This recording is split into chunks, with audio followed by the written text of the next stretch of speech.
Guys, welcome back to the channel. Heading out today, going to fish my least favorite time of the year. I hate the spawn. I hate it, hate it, hate it, hate it. One day they're on.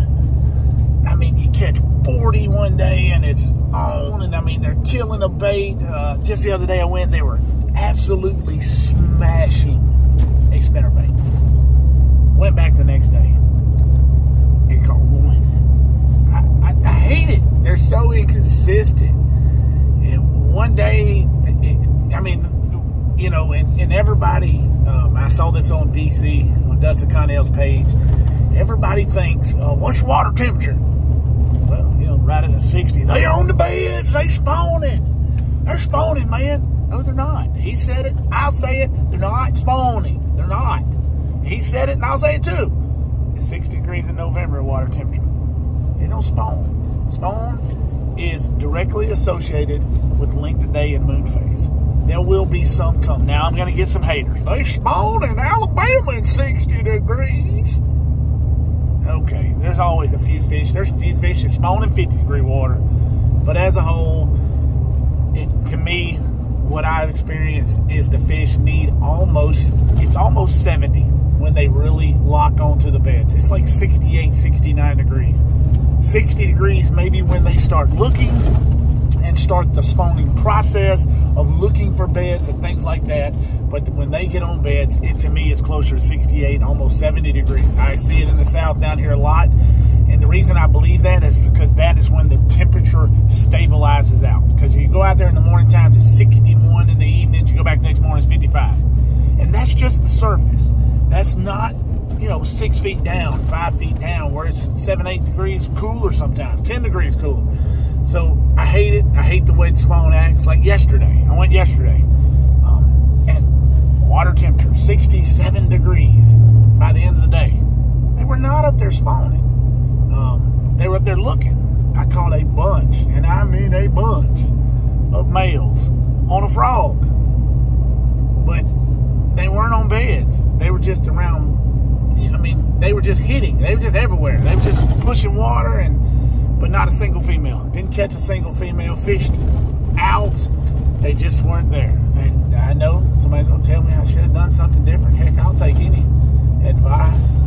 But if it's got anything to do with slowing down, you can give it up. This old boy, I'll fall out the boat if I got to throw a Cinco or something all day long. That drives me insane. That's why I fish for pre-spawn fish and post-spawn fish. I can't stand messing with them stupid fish on the beds. I hate them. I hate them. But that ain't what I'm talking about. Today, I said we're gonna, you know, we're heading out to fish. Had a big front come through last night. Dropped the temperatures down a few degrees. Had a little bit of rain, but nothing crazy. I don't think the fishing is going to be that much different today. Hopefully, we will get on a frog bite because I sure do love a frog bite. I love a frog bite. Ooh, it's so good. But we're going to give it a shot and have a little fun. Haven't done a FLOG in a few days. But, you know, I'm just ready. But I was thinking about, and this is kind of what I want to do. I'm at 15,400 subscribers. I'm thinking when we get to 20,000, and this isn't official yet, by no means, but when we get to 20,000, I'm thinking we do a drawing, and we'll announce it beforehand, where we go over and fish with one of my good friend guides on Lake Fork. Maybe I pay for the guide trip or something like that. I don't know. You may have to pay for your trip down there or something, but maybe I can get a guide trip up together with my good friend Cody Mays on Lake Fork. That's what I'm thinking for 20,000. I just think that would be awesome. You know, just go over there and have a guide trip. We may do that. We may do the guide trip giveaway. That's not official yet, not 100%, but I'm kind of leaning in that direction. We got 15,400 at the pace we're on. Let's see, it is February, it's March. At the pace we're on, we need 4,600 divided by that. Give me 6 months. 6 months, so we're going to be, that'd be September, which is fall fishing. Fall fishing on Fork can be really good. It can be really good.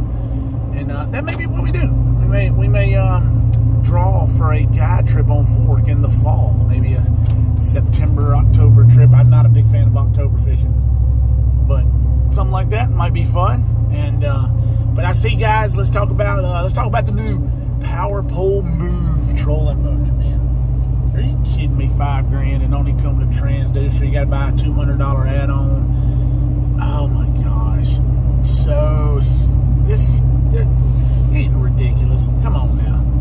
I mean, and then you got a digital board that you have to mount elsewhere. I mean, there's a lot going on with this trolling motor that can go wrong. Now, I know they say they got 4 or 5 fail-safes in the trolling motors, still operate type deals. But that digital screen, I don't know. You know, maybe, you know what, might get one. You never know. You never know about OT. I might get one day and give away the Garmin Force. Probably not happening. Probably not happening. I've had 4 treks. I've operated the Lowrance. Heck with the motor guide.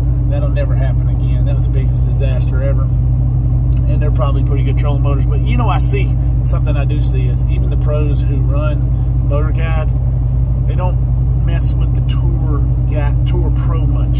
I see them just mess with the motor guide Tour. I mean, I see Kyle, was it Welcher? He's got it, and he doesn't put the Tour Pro on there. And it ain't about that much more weight. It don't weigh that much more. I believe it's really got to do with it's just not dependable. And what's crazy is the trolling motor, the pedal was amazing. I love the assisted cable, the steering. I thought that was awesome, and I thought, and for a little while it acted amazing, but when it went squirrely and fast, and about everything in there broke, bent, broke.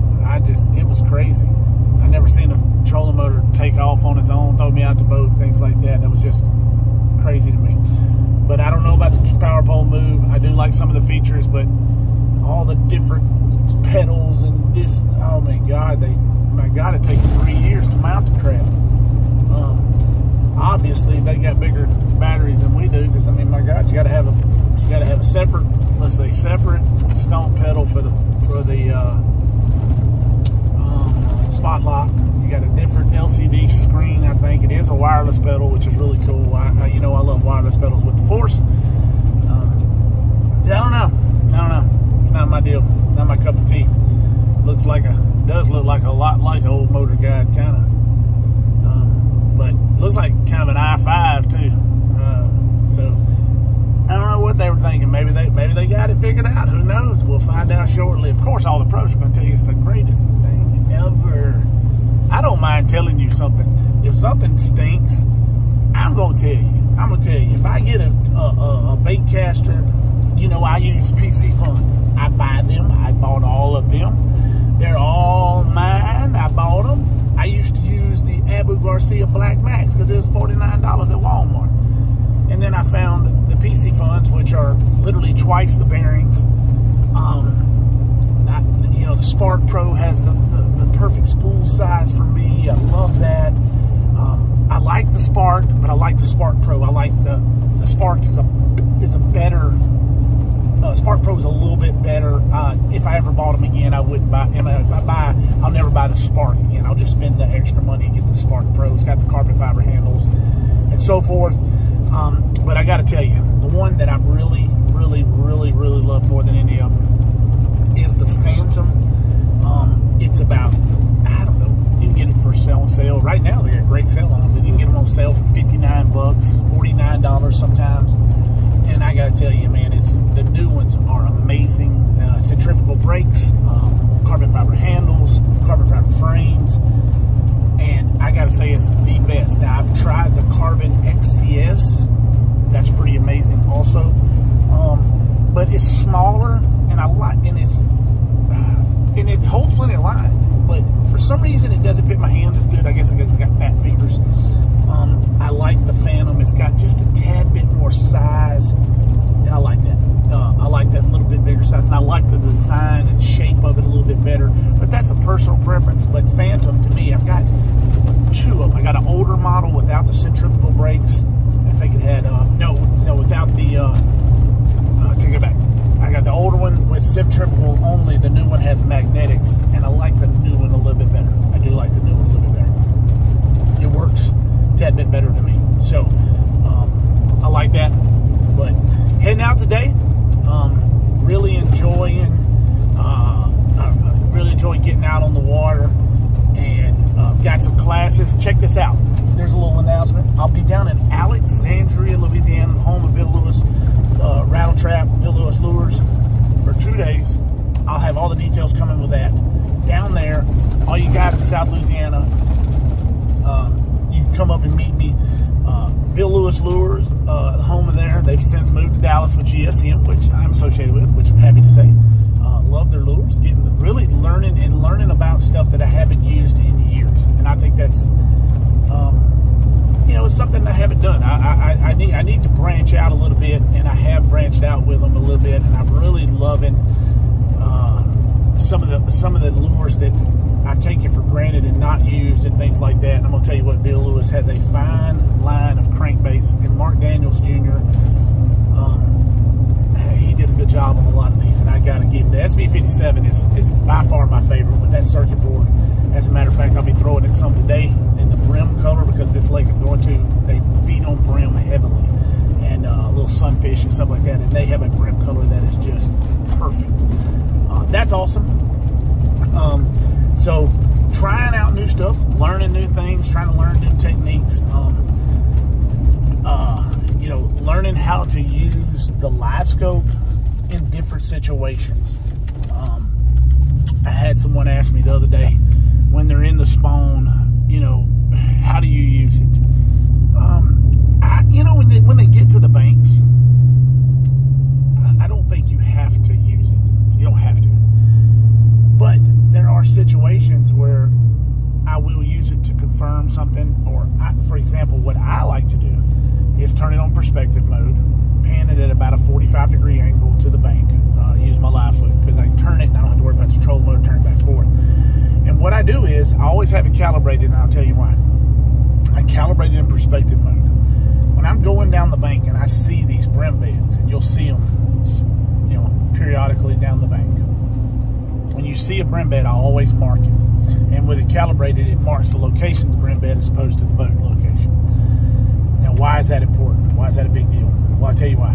Because I have noticed over the last couple of years, and I've caught more big fish than I've ever caught in my life, that 99% of a big fish has died. And this is just coming from like putting them in the live well, taking pictures and things. 99% of a big fish has died is brim. They'll spit up more brim in your live well, the little small ones, than you've ever seen in your life. And so I throw big swim baits, I throw brim swim baits, I throw brim colored baits, brim colored spinner baits a lot, because I truly believe that a giant fish is a natural, he likes a brim. I think it fits his diet more, and he can put on the weight he needs. And so what I've learned to do is to especially at Lake Fork, where I love to fish so much, but every lake I've ever been to, when I catch a big fish, he's within a few feet. It's not a coincidence. I think it's a fact that if you catch a fish that's a big one, he'll be within a few feet of a brim bed. And I've learned that. So I start marking these brim beds, and I'll have them on my map. And so when I'm going down there, maybe night fishing, maybe whatever, and I'm throwing a big swim bait up on the bank or around trees, if I get to a brim bed, I will fish that area more thoroughly and really use my Livescope to look around to see if I can find a big fish on those brim beds. So it's not always about seeing your bait. I think some people get so hung up with, I can't see my bait, I can't see my bait, I can't see my bait. It's not about seeing your bait. It's about learning the natural environment the fish live in. I learn more by seeing how fish react in the water to my baits, how fish position themselves on cover and structure and things like that with the Livescope and the perspective mode in particular, than I ever need to see catching them. I mean, there's sometimes when the forward mode and all that lines up, and that's amazing. But just like the other day when I was talking about punching mats, you learn about those mats. You learn, you know, like I'm looking at that mat, I learned that I just threw my punch rig in there, and right there, if I go 2 foot further, there's no cavern. So you don't have to pitch it to the back side of the mats. You learn which part of the mats are holding the fish, and you can concentrate on that. That is amazing. That saves you so much much time. So if you're, instead of gridding the whole thing off, you can eliminate 2/3 of it that you probably couldn't eliminate it, because that punch rig with 1.5 ounce weight will go straight through, and you'll think, man, I'm in that open spot. Ain't nothing there, because it's solid to the top and the bottom, and that's not where the fish are going to get. They're going to get in where there's a cavern. And that is learning about the fish's environment, the fish's environment. So those are things that that I learned with Livescope, and it ain't got nothing to do with seeing the bait. It's got a lot to do with learning the environment they're in. You know, seeing those little small drains and ditches. They may be 1 foot deep on a 6 foot flat, and those fish will relate to that 1 foot drain. And that is something that you can see with the perspective mode, and you're going to get a live view of it. So if you got some fish located in areas or they're moving around, you can see those type deals. And those are things that I have learned to do. It's not about seeing your bait. It's about learning the fish's reaction and the environment they live in real live time and with beautiful detail. So that is what I use Livescope for, as much as anything. It's just learning about their environment and how they react. But guys, thanks for watching. Thanks for subscribing. Really nothing crazy important. Just kind of want to announce the thing that I think we're going to do with the 20,000 subscriber deal. And I think that'll be fun. I think that'll be awesome. Man, that's going to be a good deal. We're going to do it probably with Cody Mays. I'm not going to say it official yet, because I have to check with Cody and all those type deals. We'll have to get something lined up. But guys, thanks for watching. Thanks for subscribing. And ring the bell. Hey, guys, do me a favor. Do me a favor. I don't ask for favor. I'm not begging. But go to my website. Buy a shirt. Buy a hat.